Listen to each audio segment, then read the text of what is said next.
have the Ayatollah of fantasy rock and roller with us today, Adam Rank. How you doing, Rank? They look great in person, and I just can't wait till next year where we can pack it full of 25,000. Hey, Bob, how you doing? Hey, I'm doing great. I didn't know it was Ball Guys Day. It was being ranked. I mean, how can you lose? This is the Dynasty Vipers ViperCast.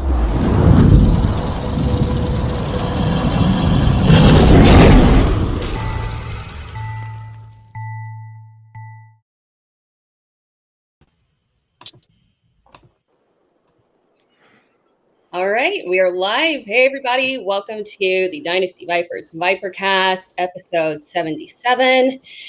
Matt usually kicks things off for us, but he is on vacation, as you guys can see, on a much-deserved vacation, and he may be in and out with maybe some reception issues, so I'm going to go ahead and take the reins for the first and maybe once ever. We'll see how it goes.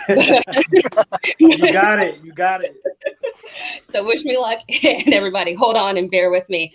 But we are here. It is Matt, Major, and we are with Hayden Winks. We are very excited to have you here. How are you doing? Thanks for having me. I am doing very well, especially after that intro video. I've never seen something so beautiful than that. You guys did an excellent job with whoever did that. Shout out to you guys. Exactly. Yeah. That's a huge shout out to our good friend there, Finero there, Aardvark TV. Fantastic. And we've kind of put him through the ringers on that intro video. We've changed that thing, probably since January 3 or 4 times, and he's been kind enough to be able to help us with that. So absolutely, Hayden, fantastic video. Hats off to Finero there for us. And so, guys, if you've watched the show before, you know what we typically do. The Behind the Grind series is focused on getting to know amazing analysts like Hayden. But we do start off with some football talk. I mean, we are a football podcast, so we got to do a little bit of football talk. And so, yes, we'll start off with that. And so, Hayden, we want you to tell us about the Underdog leagues you're in. Tell us, how many are you actually in right now? So since I'm an employee for Underdog, I'm in 0. I can only draft against other employees. I can't actually play, but that does not stop me from doing a bunch of content. So over at Underdog Fantasy, Josh Norris and I have a podcast together. And basically, we're just breaking down best ball. That's the platform that we're on. It's a new way to play fantasy. All you have to do is just draft. And then from there, we take your highest scoring lineups each week. So it's a good way for Dynasty players to get some exposure to redraft, because I think one of the biggest headaches out there is it's hard to manage this many leagues, because like Tuesday comes around, you have all these waivers and stuff. With best ball, there's no ads, there's no drops. You can just pick players in the draft and then get out of there. So I think it's a good way for Dynasty people to get back into the redraft mix. And I mean, these Underdog leagues, they're everywhere right now. Like, you can't go on any timeline without seeing Underdog this or $5 entry here. Like, everyone, I know all my circles that roll with it. It's in all our group chats. Hey, we're starting another league. Fast, slow, medium. It don't matter. You got different types of options as far as these underdog leagues go, as far as the speed in which you want to draft as well, right? Yeah, that's right. We have 30-second clocks, and then we have 8-hour clocks. That's the long windows. And right now we have a $25 Best Ball Mania 2, which is one of the biggest tournaments there is. First place wins $1 million. And then we have like $3 games. We have $5 games. We have even some non-fantasy games as well. And then we're going to have a couple more tournaments that are going to be launched away. So the goal is to have something for everybody at every single price point. That's coming pretty soon. Awesome. Is there any particular strategy that you personally recommend? So the golden rule of best ball is something that I coined. And to me, it is you have to have 4 wide receivers by round 7. And for that kind of hits in a couple things. There's the RB dead zone, which is like in the rounds 3 through 7, where wide receivers historically have been way better than running backs. So this strategy of drafting 4 wide receivers before round 7 is kind of plays into that. And then the other thing is you have to be able to stack, especially in Best Ball Mania 2. The prize pool is huge, and it's kind of a tournament driven. So you need to stack your quarterbacks with probably 1 to 2 wide receivers. And to me, that just means draft players that are falling to ADP. Don't go reach out 3 rounds to make sure your stack is complete. Play the ADP game, but you have to be walking away with stacks too. Awesome. I'm in a best ball draft right now, and as soon as we're done, I'm going to go look and see if I actually adhered to that strategy. So with leagues that you're in now, go ahead. I was gonna say that changes the way my mentality is. As a guy who's always been into the redraft, we've always kind of been taught ourselves to go heavy on those running backs early, making sure you have that running back depth. Where best ball kind of challenges you to think a little bit differently, almost like a dynasty. I've always been a proponent of the draft a running back, trade for wide receivers. You don't want to trade for running backs later on because the value's already gone down, the depreciation of the position, so to speak. But in best ball, like you said, maybe get those quarterback, running back off the get-go, but then you want to kind of nail those 4 wide receivers so you have that set up because you're going to have your boom bust of the wide receiver position, right? Definitely, yeah. So best ball changes a lot of the redraft stuff. I kind of play the running backs early, and then I stop drafting them because there is no trades, like you said. So you still need running back production, and most of the highest scoring running backs, obviously, are the first round or 2 players. But the other philosophy to have in best ball in particular, especially in these huge tournaments, is you have to be drafting and then assuming your picks are right. The second you start hedging your own players, you take the upside off of your tournament lineup. So I wouldn't draft a running back and then his backup like in round 9. And some people do that in like season-long leagues because they're worried about, what if my running back gets hurt? You can't really play that. When there's this many people in a tournament, every single pick you're making, you have to assume you're right and build your roster as if you're hitting your first 7-8 picks in a row. That's how you actually play for the upside. And that's all what best ball is. Everything from weekly scoring to these huge tournaments, everything is about upside. So it kind of takes maybe a couple of drafts to get used to that. Like those like high floor running backs that you kind of see in like round 7 or 8, they don't really matter that much in best ball. Like you need the spiked weeks. You need players that have upside to win these tournaments. Awesome. And then in terms of leagues that you are in, who are some players that you have the most shares of? So my favorite pick right now is Mike Williams, and there's a couple of reasons for this. First of all, he's attached to Justin Herbert, who was awesome last year. I think the Chargers' offensive line is way better. The coaching staff is way better, and Justin Herbert was already a baller, especially throwing the deep ball, and that's obviously where Mike Williams wins. And I think you kind of see a lot of people get scared of the injuries, and a lot of times in fantasy, uncertainty is where the value is. And there's a lot of uncertainty with Mike Williams in particular, just because I think a lot of people, especially Dynasty people, are probably pretty over Mike Williams because he's been so inconsistent. Well, this is the year to actually buy into that, especially he's going into a contract year. I think that his outlook has never been better, especially for those like Phillip Rivers years. He wasn't trying to throw the ball downfield. It was Austin Eckler. It was Keenan Allen over and over again. I think that Justin Herbert is probably going to throw the ball downfield more often this year. And to me, the profile is the exact same as Corey Davis last year. Everything around him was better last year for Corey Davis. First-year guy, contract season. I think that this is the year that Mike Williams actually breaks out.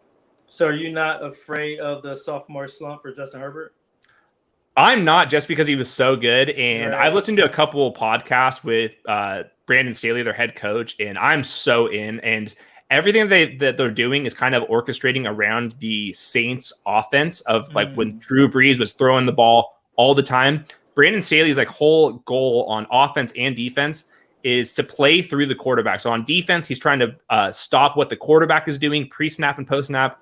And then on offense, he wants Justin Herbert to control everything. So I think that means they're going to pass the ball a lot. And I thought that Justin Herbert was just so good last year. And what's so crazy about Justin Herbert is he was good at the things that we were kind of questioning. Like, Right. Oh, is he aggressive enough? And then he was, because we all knew the arm talent was there. We all knew that Justin Herbert was really smart. The one thing was, is he aggressive enough to throw in the NFL? And that was what he did best last year. So like basically he's checked every single box. I think that Justin Herbert's going to be a superstar. Awesome. I completely agree. I'm curious, how do you also see Eckler fitting into that? Do you think it's going to be a big year for him? Yeah, I think they always comped Austin Eckler to Alvin Kamara, and I think it's the same role. They're very similar players, and Joe Lombardi comes from the Saints. That's who's going to be calling the plays, and he's already mentioned that Eckler is Alvin Kamara, so I think you're going to see plenty of catches from Eckler. And I think last year there was like always this weirdness of Anthony Lynn would like sub in Joshua Kelly or Justin Jackson at the goal line and get all these vulture touchdowns. I'm not saying that won't happen. I think that one of those guys, Jared Dokes, I don't know, or Larry Roundtree, I'm sorry, One of those guys might be the goal line vulture, but we've seen Alvin Kamara actually stay on the field at the goal line with the Saints. So there's a chance that Austin Eckler gets like all of the receiving work that we're used to, but he also gets a couple more goal line chances this year. So I'm very much in on Eckler too. Awesome. And then you have a Stats Matter that recently came out for tight ends and wide receivers. Can you tell us about that? Yeah, so I was kind of looking at, like, we hear about yards per route run as a predictive stat. We hear about he's better in the slot, all these things. And I was just kind of like, all right, what actually matters year over year? And it was actually kind of depressing what the numbers said. Basically, all of these fancy stats that we have, basically none of them are better than yards per game and fantasy points per game from last year. So we'll go through all of this crazy research, regression this, regression that. And I'm guilty of this. I do spend all offseason trying to come up with new models and stuff. And then if you just like go sort by yards per game, that's even more predictive year over year. So basically yards matter more than touchdowns. They matter more than receptions. And it's basically a yardage stat for wide receivers and for tight ends. And then also you can make some adjustments for like if the offense you think is going to be better, or if you think it's a younger player, he's going to have more yards next year. But a lot of the time, those veteran players, like if he's been in the league for 7 years, just go sort by yards per game over the last couple of years and kind of figure out where he was ranking then. So when you did this research, you looked at some of these names that came up. We could talk about this off the show so we get the goods on this whole thing. But who are some of these names? Like you mentioned Mike Williams there. And Mike Williams is kind of one of those guys that's kind of the boom or bust. We've talked about that. Huge opportunity this year going to, I think it's his 5th season here as well. But who are some players at the tight end position and the wide receiver position that have that opportunity where these stats matter for them? So I think a couple players, like the Rams players, every single year do really well in yards, and they're pretty consistent. And I think that the Matthew Stafford upgrade is another upgrade to keep kind of monitoring. I think that every year kind of people kind of overlook Robert Woods. Like he's almost a borderline top 12 player the last couple seasons ever since he's been with Sean McVay. So I think those two types of guys that would qualify. Mike Evans, I think, is another person, yards there every single year. Keenan Allen, the same way, just like every year they're productive. And then like we always want to fall in love with these new guys. The one guy that pops in the models more so than anyone was Justin Jefferson. Yards per game last year was incredible. Obviously, he did that at such a young age. And then I looked at yards per route run versus man coverage, and specifically only against man coverage. And it was 2 dudes at the top of the list. No one was even close. It was Justin Jefferson, number 1, and Devontae Adams, number 2. And then there was a huge drop off to like Robbie Anderson, who also somebody that I should have answered with. Lots of yards per game last year, and then he's being drafted way later. So those are some names at wide receiver. But the cheat codes basically just go look at fantasy points per game from last year, start there as your anchor, and then go find reasons to move these guys around. Awesome. Makes perfect sense. And then the last thing that we'll talk about in terms of our football talk, unless anybody else had anything they wanted to discuss, but we wanted you to talk about maybe Spark for a second and talk about that in terms of explaining what it is for those who aren't familiar. Yeah, so Hayden, before you get into this right now, give me the Spark for Dummies version here, Yes. because I'm not a big analytics guy. I know you're huge in this. You do a fantastic job with it. Mm-hmm. I've recently just started kind of getting into the analytics because I think there's a good, if you can blend both film and analytics together, you've got yourself a very good product. And I don't quite understand it. So give me the Spark for Dummies version. So I think this is pretty big for just the NFL draft prospects in general. And what Spark does is you have 40-yard dash, you have vertical jump, you have all these different metrics that they measure at the combine. But what Spark does is it takes all of those metrics and it just says this is an X percentile athlete at the position. So you can kind of take these and just say, all right, if you look at all these numbers, this running back is a 98th percentile athlete. He's an elite athlete. Draft these guys. And I think what you see is the better athletes are usually from the better schools. And then these guys end up getting drafted a little higher. So I do think that athleticism matters a little bit. But what I've done recently is created a metric called adjusted Spark. And the difference between traditional Spark and adjusted Spark is I'm incorporating what position matters. So the Spark formula is the same for an offensive lineman. It's the same as a slot receiver. And we know when we watch these guys, what it takes for an athlete to win an offensive line is way different than what it is at corner. So adjusted Spark changes the formula by position. So like a couple things matter. Like, for example, the 3-cone drill where you're moving laterally, that matters a lot more for a slot receiver. Then if you look at like an X receiver who's going to be winning vertically over the middle of the field, weight begins to matter more, and also vertical jump begins to matter more. So some of these differences don't get brought in on traditional Spark. So that's why I've been using adjusted Spark, and it's a little bit more predictive to how prospects will do in the NFL. Wow. Makes That's complete amazing. sense. Like, are you a scientist? Maybe, I don't know. A football scientist? We can make an entire football podcast. I like to think I'm a smart guy, but when I look at these formulas that the analytics community uses, it just blows my mind how they can put all this together to come up with that percent, even those percentiles, and coming up with that formula is just, it always amazes me how they can do that. It's definitely not my talent, but I'm glad there's people out there that can do it because it's fantastic. Yeah. Speaking of fantastic, now we're going to go into the Viper pit. We're going to go right down the rabbit hole, so to speak, here. And Hayden, I don't know if you're a big wrestling guy or whatnot, but if you were a wrestler and you got the unitard going on there, you want to get the crowd pumped up, what is that song that's going to introduce Hayden Winks to the ring? Or if you're coming in the ninth inning and they got, Ricky Vaughn can't make it, so Wild Thing music isn't going on, what's that music that's coming in to announce your arrival? Well, I think you can't go wrong with like Hell's Bells to get those things going, get the old people, the boomers ready, and then I would go in and I would get a remix, and then I would throw in maybe some J. Cole, maybe someone newer to kind of just change the vibe. I like Lil Uzi. So I would go Lil Uzi with a Hell's Bells remix in the front, maybe a little Young Thug. We'll change it up. We'll get the old people ready, and then we'll get the youngsters, my crowd, ready to go too. I think that might be the first remix. Yeah. That's what I was like, what? And that's a crazy remix. I want to hear that now. That's right. Yeah. Let's talk about the importance of sports growing up. We all kind of play sports growing up. What were your favorite sports? Who were your favorite players growing up? So from like when I was really young into just entering high school, it was straight baseball for me. We played baseball like literally every single weekend.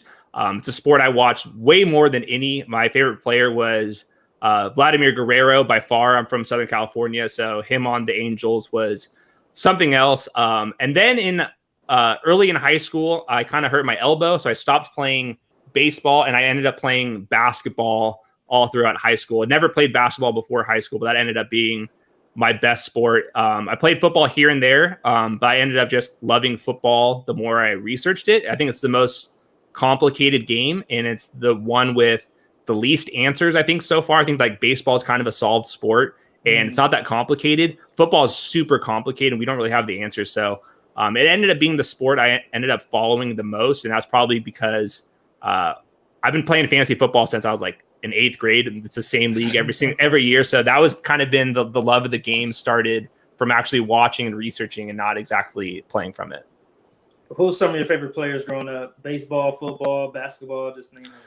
Yeah, so I mean, obviously Kobe Bryant being Lakers fan in LA, all is basically the Vladimir Guerrero on the Angels that kind of year, and then for me, like the team I always followed most was USC Trojans football, and it's like the Reggie Bush days, Matt Leinart. That's when I was like elementary school, middle school, so I had like all the bragging rights. Like I was wearing a Reggie Bush jersey like every single day to school, and when they were going undefeated for those years, and with Pete Carroll, that was those were the best sports moments for me.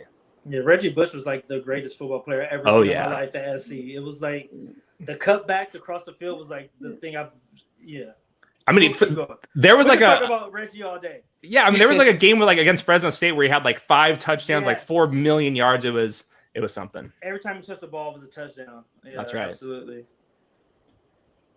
Awesome. So kind of diving more. Oh, go ahead, Matt. I was just going to touch your Hayden. I'm a big Guerrero fan too, but my love for Guerrero goes a little further back than yours. I'm an Expos fan at one point in my career, and I really haven't had a team to cheer for since it was ripped right away from us there. I still remember the 94 lockout season, which I'm going to automatically award the World Series to the Expos that year because they were the best team. Do that, I guess, huh? Yeah, no, you can do that. You can claim that. Hey, we see what Central Florida does. They claim national championships too, right? Cool. So we can claim the Expos can claim that World Series 1994 in that lockout, because there was not a team that was going to beat them that year. That was a fantastic team. But you look at these Guerrero years, and man, he was something else to watch. And then we went to the Angels there. He continued doing what he did best. So definitely hats off on that one. And one thing, Matt, you correct me if I'm wrong, but with this question, we pretty much like ask everyone. Most analysts always never play football. They always play like baseball or some other sport. It's been fun. It really has been. Like even in this room here, like I said, Hayden got that baseball background there. Tera has the basketball. I came from hockey stock, right? I'm a Canadian boy from up north. And then you're about the only one that's through and through on the football scene here. So yeah. But it's funny how everyone just kind of gravitated throughout their careers and their journey towards football and fantasy football, and it's really fun to listen to the stories of how everything kind of came to where it is, and that's kind of what the heart of this whole Behind the Grind series is, just to find out where everyone comes from. And you know what? We all get to the same point at some point. You know what I mean? It doesn't matter where you begin. All our journeys have kind of led to fantasy football, which I think is a fantastic thing to look at. Absolutely. I really like what Wink said too about like football being super complicated and not solved yet. I always felt that, but you like put words to like what I felt. Yeah. So kudos. Yeah, I mean it's like not just analytics too. I mean that's kind of like how I came up, but like there's so much debate on like where players line up on offense and on defense, and the game keeps changing. Like you see like more quarters coverage now, and that was just because the offense is changing, and like things keep going back in like 5-year span. So I don't ever think it's going to be the solved game. I think there's always going to be these little things that keep changing. And I think like baseball has been the same for like the last 10 years. Like once they did the shifts and like they learned about RPM, like that game was already done. I think football, there's way too many moving parts. So I think that we could analyze this game for a long time. Yeah, I call it live chess, man. Live chess. That's right. It's a good way to put it. Back to you, Tera. Yes. Kind of getting back to what Matt was saying about the series, let's kind of dive back personal a little. Tell us about a decision that changed the trajectory of your life. Is it football related? No, I will say in high school, didn't care about academics at all. And then I ended up going to a local school, and I studied really hard for like those 1.5 years. And I got a bunch of 4.0s in a row, and that allowed me to end up transfer to USC, which was my dream school. So like I slacked for like 4 years in high school. And then like all I had to do was study really hard for like 3 semesters basically, and then ended up transferring to my dream school. So it was those 3 years of actually really studying. That was kind of the big difference in my life. Kids, do not follow that. Study hard in high school, so you don't have to. Years, please. Gosh, but I will say, if you were slacking, it's never too late to unslack and actually care about academics too. But don't be like me. Yeah, go do it early. Go do it early. I love that. All I can imagine is kids like, what? Throw this homework away right now. There's always a way. That's perfect. So again, kind of going towards business a little, can you tell us about for you, what are the differences that you've seen pre-COVID and then post-COVID? So just sports in general, I think that media has changed a lot, and you're looking at more YouTube content and personal content. I think that a lot of the big companies are kind of struggling because they're trying to go this like a Walmart strategy of just like believe in the company. I think a lot more people, I think social media is huge with this. And I think over the pandemic, a lot of people spent so much time on their laptop and looking at YouTube videos and watching stuff on social media. So I think that you're going to see more and more smaller companies, individuals be able to carve out a career, especially like in the fantasy football space, where I think a lot of the bigger companies are losing to smaller companies, people that are building something themselves and just kind of playing the long game and betting on themselves. So I think that would be the biggest difference, at least in our space, of how things are changing. I think that's a good time to be on YouTube and to be trying to make content on your own. It's really crowded in fantasy football, and it's very hard to make a name for yourself. But I think that there's going to be more winners post-pandemic than we've ever seen. That's a great point. You talked briefly about the league you're in since you were in 8th grade. talk about your favorite leagues. Is it that league or is it like a different hometown league? Yeah, so that's my league with my friends, and I've never won that league, which is just incredible that I haven't won. I came in second or third place like every single year, but I have never been able to win that. So they always troll me that I have this job and I've never won this. Best part about that league, we do a live draft every single year, and like throughout college, people would come back home, and that was the fun part. And we kind of change up. Like the one thing we do is it's like kind of a draft day where like the first half of the day we come up with the draft order, which could be like something as stupid as like beer pong, and like the bottom of the cups have a different draft order. What we did last year, which was a good idea, was we brought one song talking about the intro songs. Every person in our league brought one intro song. We didn't tell each other which song we picked, and then we just pressed shuffle, and then it was just kind of your walkout song of like, all right, who picked Hell's Bells? Like, and everyone's just kind of sitting in silence. All right, who's got the first pick? And then all of a sudden somebody says like, that's me, and then they're on the clock. So that's the best part, is we kind of like change the draft order, how we do it. There's like a lot of ways to do with like Mario Kart and that type of stuff too. So that's what keeps it new. Every once in a while, we'll do a destination draft. So a couple years ago, we all went to Vegas, and we ended up doing a roast before that draft, which was hilarious. It was like me and then this other guy roasted the entire league before we got the draft started. So that was a good way to mix things up. Nice. So I gotta ask this: when do you know that you've made it there? Like, does everyone show up to this draft with your rankings? Like, do you have like rankings up that everyone comes to your favorite draft since the 8th grade, or probably since your first year at USC, and like, all right, well, we know who Hayden's picking here in the 7th round because this is the best player available on his board. So I'm going to take him here right now just so he can't have him. Have you found that yet? I haven't won this league, so they don't really care about my opinion. So that's the funny part is that no one really cares. They want to fade me.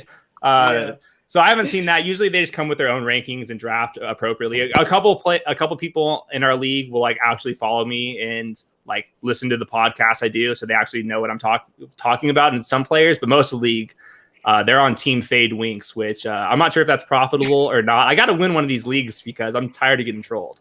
Is that a hashtag? Yeah, Hayden Winks. I know. So, like I said, what kind of ribbing do you get then from the guys? Because I know my home league here, my favorite one, we do a redraft. It's a golf tournament, and then we get together in someone's garage, and all kinds of shenanigans take place. But there is a good amount of ribbing that goes on, and I'm nowhere near where some of the big names are as far as fantasy football goes. But they know I produce my own rankings. They know I do the YouTube show. So if I make a bad pick, I'm hearing all about it pretty darn quick on me. So you get that good-natured ribbing that comes along with the whole being out with the crew kind of thing? Yeah, I mean, they want to troll me whenever we can. And like the thing that we're after in our league is we have this baby blue blazer. Like it's like old school. We found it at a thrift shop, and it's like we're going to get like our league name is like embroidered on the back, and it's just like disgusting old baby blue blazer. So I've never been able to probably not, and I don't know where that thing's been. We lost track of it for about like 2 or 3 years because the one guy that won like ended up like forgetting where it was. But I've never been able to take it home. I'm waiting to wear that thing. It's probably too small for me now. I think all of us since high school probably put on a couple pounds there, but that's the thing we're after. That's our trophy. But in the meantime, they're just going to keep trolling me. So while you're being trolled here, before you're starting to get trolled, well, actually, you're probably getting trolled by the 8th grade. So obviously, the ribbing's probably gotten a little bit better since the 8th grade. Kind of shots are going on, a little more creative with how they present their arguments against you, so to speak. At one point, though, something got to click in. I don't know when. Maybe you can tell us when. You know what? Hayden's like, you know what? I think I want to make a living out of this. I think I want fantasy. I want to make a run at fantasy sports. I want to see what I can do in fantasy sports. And kind of, when did fantasy sports become more than just a hobby for you? Well, I was really lucky, and this is just not the way it goes for a lot of people. One day in college, I was listening to an Evan Silva podcast, and he was talking about how he was just mad that the players coming off of bye weeks were struggling, and he didn't have any data or anything. So I listened to that podcast, and I like pulled the data for that, and I just tweeted at him like the data that I had. And he somehow saw that tweet. He probably gets mentions left and right all day long. And he asked if I wanted to turn that into a Roto-World guest column. And that kind of snowballed into me writing the Roto-World blurbs. I did that for part-time for a long time. And then that is kind of ended up how I ended up getting into this full-time. So I got super lucky. Everything is kind of stemming from Evan Silva. That is not the blueprint. I would say like most people should try their own podcast or write for whoever they can do it and just hope something lands. I know I was like really lucky, and Evan Silva just saw my tweet. That's just how I got here. So I want to back this up just a little bit because Evan Silva is one of the premier fantasy analysts in all this entire space here. What was that like to get that response? Because I'm going to assume that when you sent that tweet out, you hadn't probably immersed yourself in the fantasy football world yet. You know, you followed some guys and you talked to some guys and you put out some work of your own, but getting that retweet, getting that response back from Evan Silva, or that phone call or that email, hey, we want you to come right with us. What was that initial reaction like for you? Like I can see you smirking right now. Yeah. Well, I mean, I wasn't really in the fantasy space. I was just like I was busy studying, like something I wasn't doing in high school. I was actually studying in college. I was, and I had some like random other internships, like sports agency type stuff, but like nothing very, very serious. So that was a huge surprise that he actually responded back to me. And I'll never forget, he called me pretty soon after that, just to kind of be like, who are you? And I remember I was so nervous. I was in the backyard and I was at my parents' house. I remember being so nervous, and he was asking me all these questions. And because I was at USC at the time, and Juju Smith-Schuster was like the hot prospect. So he kept asking me if I knew anything about Juju Smith-Schuster. And like, I didn't really have anything to say. And I remember like not being able to answer that question as well as I should have. But I remember I was super excited, and then I got really nervous once he actually started calling me. So after that first conversation, you hung up the phone. Did you dance a little bit?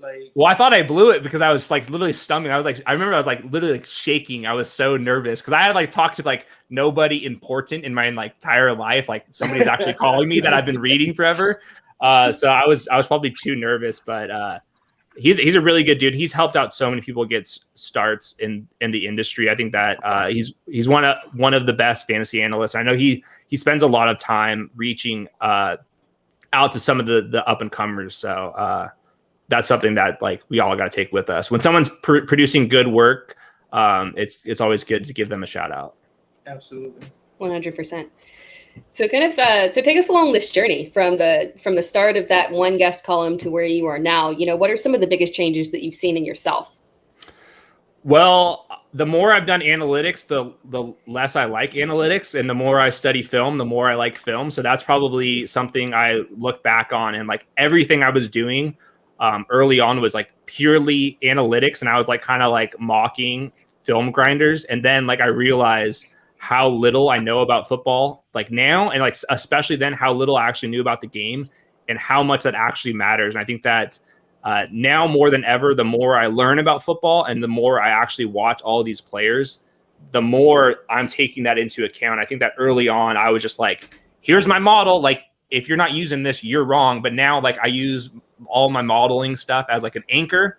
And then like I want to actually trust myself that I'm putting in the time to actually watch film, learn about it, what types of things I should be looking for, and then actually adjusting. So that's been my thing is like the longer I do this, I feel like the more and more I'm going to go towards the film rather than the numbers. So how did you get started making that transition to deciding that you wanted to study the film? I know, so Major runs a lot of rooms in Clubhouse, and sometimes, you know, whether or not you're an analytics guy or a film guy comes up, and a lot of people kind of had the question of, you know, how do you get into just starting to look at film? So that's a good question. This is really, do you guys know Betz on Twitter, like BETZ? So like the last year or two, he's just been trolling all the analytics people, and he's just been talking about like things I had no idea even existed about the actual film. And the more he tweeted and the more he like quote tweeted and trolled people, like the more I realized I was like, this dude's got a point. Like me as like an analytics guy, like I don't know anything about actual football. And until I do that, I know I'm going to be leaving money on the table. So once I realized that, I started watching like some coaching clinics on YouTube and just listening to things, following more film people on Twitter. And then the biggest thing I've done since then is JT O'Sullivan. He has a YouTube channel, and he also has a course on the QB school. And it wasn't cheap, but he has a course out there called How to Beat Every Single Coverage. And he walks through what type of defense, like what is cover 0, what is cover 4, what is cover 7, all the details of that.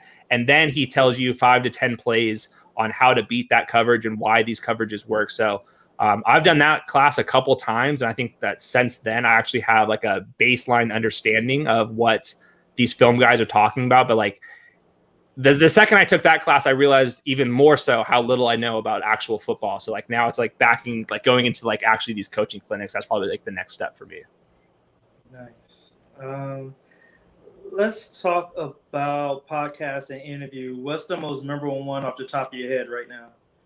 What was the question? Sorry. What's a more memorable podcast or interview just off the top of your head? What's the first thing that comes to mind? Well, I remember like the first couple Roto World podcasts. Those were my first one. Was the Roto World football show. And I remember like being a guest as like a part-timer on that. And I remember being so nervous. And I remember my Wi-Fi at my old apartment was so bad that I couldn't rely on the Wi-Fi. So I was doing all my podcasts like Matt right now. I would go drive to like the top of the hill where I live, where I thought the internet connection was best. And I would like literally just use my phone and like do the podcast there. But I remember it being so hot in my car in like the middle of the summer in Southern California. And I remember like being super sweaty and super nervous my first couple shows. But outside of that, I don't feel very nervous anymore, which is, I think, good. And I think that's probably another thing to note is just like your first couple shows are going to be bad and you just got to get over it. And those first couple shows, I would like keep listening to myself. I'd be like, so mad. I said this something so stupid, but like you kind of just realize everyone says stupid stuff and that's just like totally fine. Joke's on you. I've done about 200 of these podcasts and I still say stupid things daily. That's right. That's right. It's almost come to the point where you just kind of embrace it. You know what I mean? Like, yeah. You know what? That is who I am. I'm going to say something stupid at some point. So let's kind of roll with it here a little bit. You and Norris there, you guys kind of got a little thing going there with Underdog. Kind of talk about that dynamic between the two of you.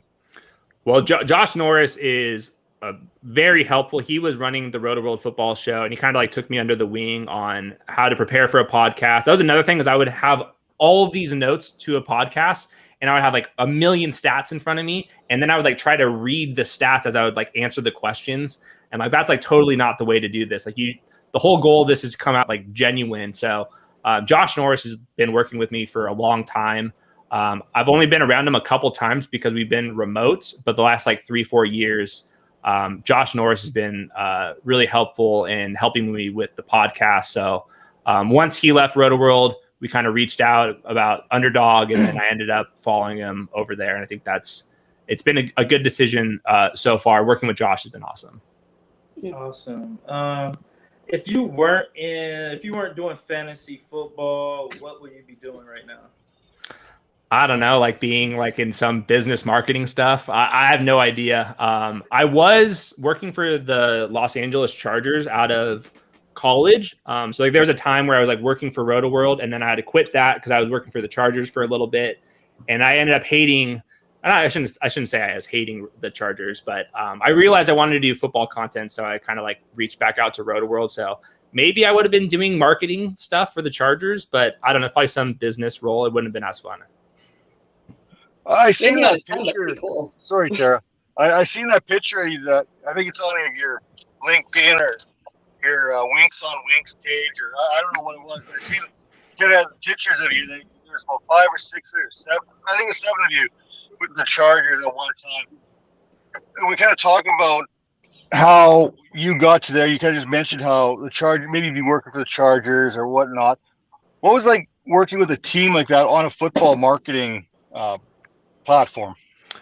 So it was actually the first year the Chargers were in Los Angeles. They had just moved. Like right when I got there is basically when the new office opened up. So it was really unique in just the fact like we're trying to like get into a new market that rarely happens in the NFL. And then also you were working with basically the entire staff was like flipped. A lot of people stayed in San Diego, so they were hiring a bunch of new people.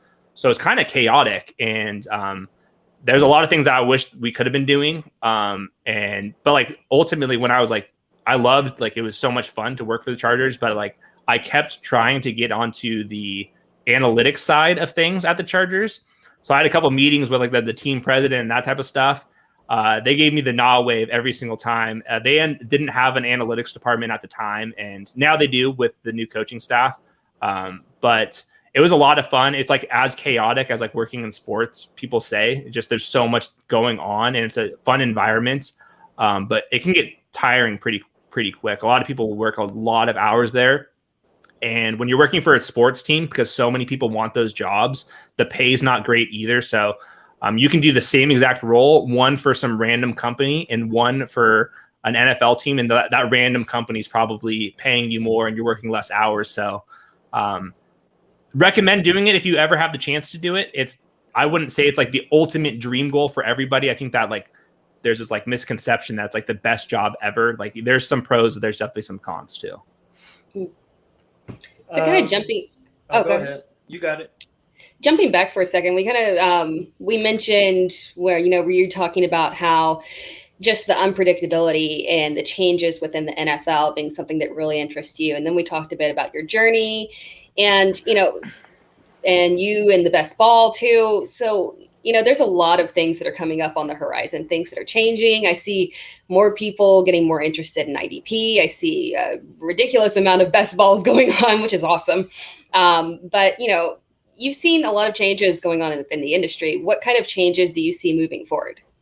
Well, the big one is all the big companies are waiting for legalized gambling in all states. And maybe there's federal policy that helps that along, but that's like the big thing that all these big companies are waiting for and they're preparing for.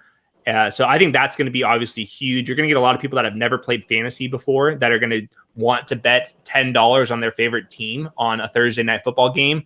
And I think with that, you're going to see another wave of people that are going to be entering fantasy football because they're now on the same platform that has a fantasy football site and they can bet some money on the point spread. So I think you're going to see even more things. And I think the other part of this is the people that are in the fantasy space, they don't like, a lot of people like are looking for new ideas. And I think that's why you said IDP is growing. Dynasty football, to me, just looking at Twitter, that seems to be growing a lot. I think that best ball is going to grow a lot. The people that are really loyal to fantasy football, I think a lot of them are just, they want more than just the one league they're in. I think that you're going to see a lot of people do a dynasty league, try a best ball, and then it's going to be more of a season-long event for a lot more people than just like it's Labor Day weekend and I'm trying to get drunk with my friends and draft. I think there's going to be a bigger slice that people are going to be looking for content in August. Nice. What have you learned through fantasy sports? Well, the biggest thing is computer program called R. That's something I did not learn in college, and I use that basically every single day. If you see me on Twitter and I post some charts, it's from this computer program called R. I learned it from fantasy football writers and just the free tutorials on Twitter and on their websites, and that's just something I learned on the side, and I'm super grateful that that happened. I think that's been big for me personally, and it's good to learn just because if you don't work in fantasy football and you worked in business or marketing or whatever, learning how to code is really helpful. So you can learn the computer program in about 2 to 4 months if you work on it here and there. And I think that was the biggest thing that I've learned in fantasy football was a little bit of coding. And I think that's pretty applicable for everybody just because even if you're not in fantasy football, you're going to get paid more because you know R from your actual boss. Nice. I like that. It's a very tactical answer. And then kind of going back to relationships, you talked about that first guest spot that you got. So we know that relationships are super important to progressing within this industry. So, tell us about a couple of relationships that have really helped you along the way. So I completely agree. This is probably outside of producing actually good content. It's actually knowing the people that are doing the hiring. And a lot of those people are like, for example, like with RotoWorld, like we kind of want to hire the people we know are going to work well with us. There's these like bubbles that happen in fantasy. And obviously we have a ways to go with breaking these bubbles, because obviously some candidates, people that look like me, obviously get the first cut at it, and that's got to stop. So breaking these bubbles are super important for fantasy football and all industries. So really it's just the networking about knowing who to talk to and what companies you actually want to work for, and then really to get to know those writers, because a lot of those bosses that do the actual hiring kind of just call the lead writer and they say, hey, like, what do you know about this person? And like, if you aren't in that conversation, it's hard to get these full-time jobs. But hopefully there's more people that break into the industry on their own, whether that's on YouTube or podcasting or whatever.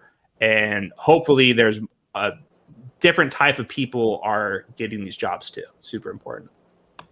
I think you just kind of answered my next question, but let me see if I can pull some more out of you. But give us some advice for those of us trying to make it in this industry. You know, you already gave us advice, like you only have to do 1 year high school. All you have to do is send out one tweet and you become like a superstar. It's that easy. You can work for the Chargers if you want to, and then, you know, it's super easy. So give us some advice for those trying to make it in the industry. I would just say keep doing stuff on videos and podcasts. I think that there's not going to be too many websites where that's not something that you're going to be doing. I think that more people that write columns are learning that people want these relationships. And that's something I've learned. Is I used to do so many columns, and I think that a lot of people really like watching somebody and like building that relationship between the viewer and the writer. So I would be paying more attention to focusing on editing your show, being a good podcaster, creating good video content, and then whatever your space is, if that's film, if that's numbers, if it's a combination between the two, just like keep going for it. And like the longer you do it, the more your channel will grow. And then eventually you start building connections, having somebody on a podcast, going on somebody else's podcast, those type of things. So to me, I think that YouTube is probably the best spot for that. I think that YouTube's algorithm is really good at finding the content that you're looking for. And once you kind of get found on YouTube, it's like really repetitive what videos end up popping. So I would probably go the YouTube route and keep grinding and just stay in your own lane, and just like maybe a video pops and like all of a sudden you have a bunch of new subscribers. So I don't have too good of an answer. I would just say YouTube probably. That's a great answer, because I felt like you were talking directly to me, because I'm actually going through a transition where I'm like, Matt's giving me, you know, the space to create my own show and everything. And I've been going back and forth. And I'm like, well, I'm not that much of a writer. I've been going back and forth. But what you said right now with just being like a personality, I think that really helped me a lot. So thanks for that answer, man. That's awesome. Yeah, I even tried we had Derek Brown. He popped into the old chat room here a little bit, and I tried to go with the bald head and the full beard kind of look to try and see if I could get a few extra followers that way. It didn't work for me, but we did try it. And like you said, it's about finding your voice out there when it's all said and done, and finding that I can't figure out what the YouTube algorithm is. I'm looking forward to it. So if anyone who's watching this catches and knows how to figure out this algorithm, let me know, because SEOs and all these other fancy words ain't really my thing. But we're slowly working on it here one way or the other. But I cannot understate the whole fact of networking, especially in this space. This whole Behind the Grind series has been a blessing for myself, for Major, for Tera, Calvin, who's not with us right now. Some of the relationships, we talked about that earlier, some of those relationships that were bought over an hour episode. Yeah. And then a little bit of the chat after, and then the DMs, and the conversation, and the tweets, and then the retweets. For example, Tera, she was just killing it and putting out great episode after great episode. And then all of a sudden, Stefania Bell, who we had on our show, is all of a sudden quote tweeting Tera's solo performance, her solo series. I'm like, that's how you kind of get that networking going. And I was probably more excited for it than Tera was. Getting that, I was like, hey, did you see this? Did you see this? Look. We're going. But that's awesome. Right. It's all about that networking and getting that out there.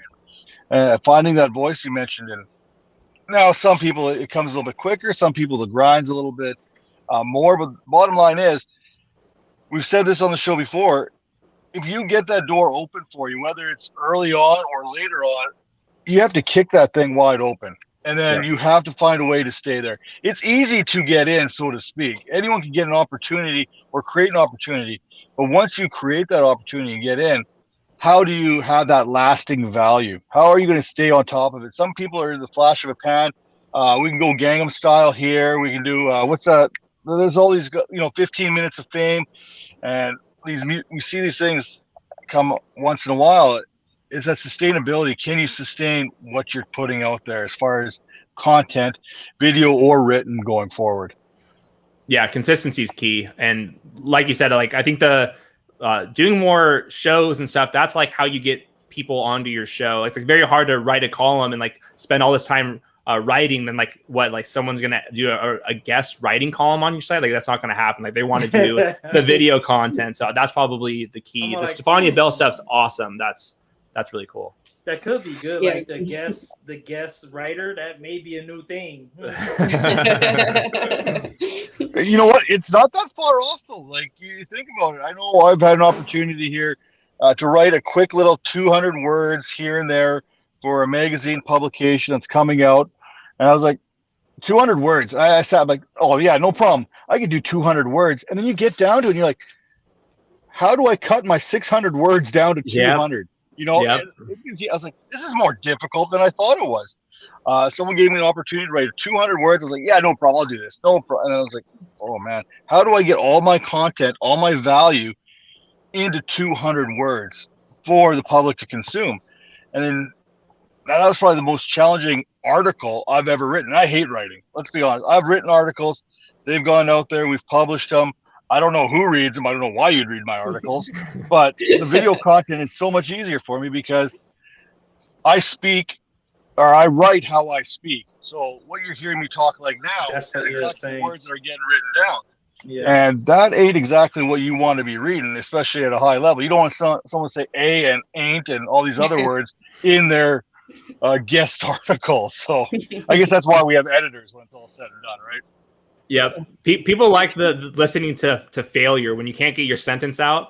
That sounds way more funny when it's on air, not in the middle of your column. So another plus for video content. Video, absolutely. Yeah. I had a lot of that this morning when I was trying to do my videos. Yep. Say Anthony Ferkster 5 times fast. That's right. Yeah, you would never do a video on Anthony Ferkster. That's just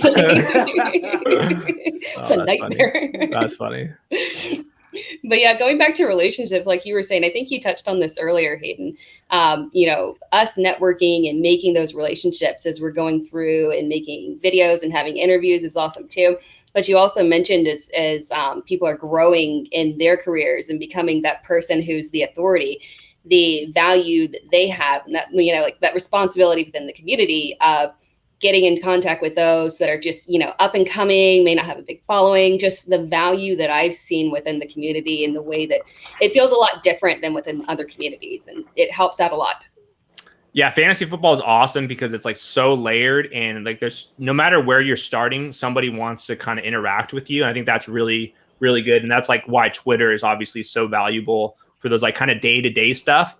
And getting quote tweeted is like huge for the following. Like when Evan Silva like first quote tweeted me, I was like, this is awesome. Like your follower count goes way up. I'm sure like with Stefania Bell, that would be the same case. So it's like the day-to-day interactions on Twitter, making the stuff on YouTube, and then kind of not being afraid to like tweet at your favorite fantasy writer and like some things like those type of things, they sound awkward. But those are the things like you never know what tweet like all of a sudden lands the job. So I think that like keep providing quality analysis, throwing some jokes out there, and I think eventually things will start breaking your way. Well, I can't guarantee quality analysis on my end of things. Jokes I can do. The dad jokes. There you go. There's dad jokes aplenty. But you basically said exactly how this Behind the Grind series got going. I basically threw a tweet out. I was like, Liz Lowe's, Adam Rank, love you guys. You're two of my favorite content creators out there. Would love to have a show with you one day. Yep. And they both responded, yeah, we're in. I'm like, oh crap, now I got to come up with the show. But I think one of the things you're not mentioning here is even once you made it or when you're not making it, it doesn't hurt to interact with people to the point of, hey, do you need a guest? I would love to come on your show. Do you have an opportunity to get me on? It's almost humbling to. It's not begging to come on the show. It's kind of like humbling yourself to be like, hey, I would love to come on your show. Do you have some room for me? And most times, 9 times out of 10, yeah, we would love to have you on. Let's bring you on. But not many people want to ask to go on a show. Don't be afraid to ask. Don't be afraid of rejection, I guess is the best way to put it, right? Yeah, I mean, you're not going to go anywhere without a little rejection here and there. So yeah, I totally abide by all that stuff. It's really about putting yourself out there. Like I remember when I was in like college and I was like kind of tweeting fantasy football nuggets, I always felt so awkward because like the only people following me were like my high school friends, and like they're like, dude, like you have 64 followers and like you're tweeting like fantasy football nuggets, like come on now. Like you never even beat us, and you're doing exactly. And then I'm researching why bye weeks matter. You never know what clicks. So yeah. Talk to us once you win that championship, right? Right. That's what happens. I've had some heartbreakers, like clearly first place all weekend or the entire year, and then like all of a sudden Joe Mixon's hurt, and then I lose. It's the worst. Please don't say that. Don't say Joe Mixon hurt. Don't say that. No, not this year. Joe Mixon. Joe Mixon's the guy. Joe Mixon's the guy this year. Put it in the air. Thank you. Awesome. All right. And before we wrap things up, we want to give you the opportunity, Hayden, to, plug everything that you've got going on. So podcast, video stuff, the Underdog Football Show, that's me and Josh Norris. We do 4 shows per week. We give away Best Ball Mania entries. We do a trivia show. That's on Thursdays. So if you want a chance to win up to 10 Best Ball Mania tickets, go onto the YouTube page. And I do some tweeting at Hayden Winks, some good, some bad, and that's where you can find me. And yeah, just kind of spread around here. Tera's on there. She's got her own little series. It's Tera time. Fantastic. So, and you know, Hayden, how hard it is to do a solo project, especially talking to the camera, when you don't have that interaction, that bounce off one another. Tera's done a fantastic job of getting that all down. I know how difficult that is. So you're going to want to take a chance over there and take a chance and watch It's Tera Time on the Vipers Network here. Major, like he said, he's developing a show coming up, and I'm really excited for that opportunity there. He's been killing it over at Clubhouse. So anyone who's over on Clubhouse, make sure you take out Way Too Major. I think easy enough way to find him over there. Bad Takes. My Twitter handle's right there. If you want bad takes and stuff, you can check that out. That's always there. And just to kind of throw it out here before one last time, if you want one of the best subscriptions out there right now, head over to fantasypoints.com. Great minds there: Barfield, Barrett, Consul, Kaplan, Hansen, like Joe Dolan is another one. Proctor, as far as DFS goes, there's some very smart people over at Fantasy Points. Go get that subscription. Save 10% by using code 21Vipers10, and thank us later for that, because that's going to help you become much better, just like playing these best balls at Underdog Fantasy. With that, I really don't got a whole heck of a lot more. Well, I got a quick shout out to someone that you guys at the Underdog just grabbed. One of the people in our Clubhouse community, Ashley. She's part of you guys' crew, and it's dope seeing that the people from Clubhouse is starting to get a little recognition. You know what I mean? Definitely, yeah. We're trying to get anyone out there that wants to go play Underdog represents us well. So we've had a lot of people, and it's awesome to see. It's a good way to get some pay for your hard work too. So obviously go use everyone's promo code. That's another piece of advice. And 5-star reviews on Apple Podcasts, all that stuff. That matters so much. It's so easy to do. Nice. Oh yeah, that reminds us. Send a 5-star review for our Apple Podcast while you're on it. Oh yeah. I may be the worst salesperson of all time when it comes to our own product. But I think that's what makes you so cool, because it's like you're not trying, but you're kind of doing it. I like it. Exactly. So Tera, do you have anything else you want to add before we sign off on this one? I just want to say thank you guys for making my first time hosting the ViperCast an awesome experience. Great job. Thank you so much, Hayden. We loved having you. Everybody go check out Hayden on Twitter. And, we really appreciate the time that you spent with us. We appreciate everyone watching the show. And with that, I don't have any fancy outro because Matt is the master of that. And I still got to work on that. But thank you all for joining in, and we are out. All right, I can throw a little outro here together before you do it. Yes. No, I got nothing really. I'm out camping. I'm on vacation. But the bottom line is, I guess, if you have some time to yourself and whatnot, it's never a wise decision to lay face down on a llama and float out into the So with that, This is the Dynasty ViperCast episode 77, and we go.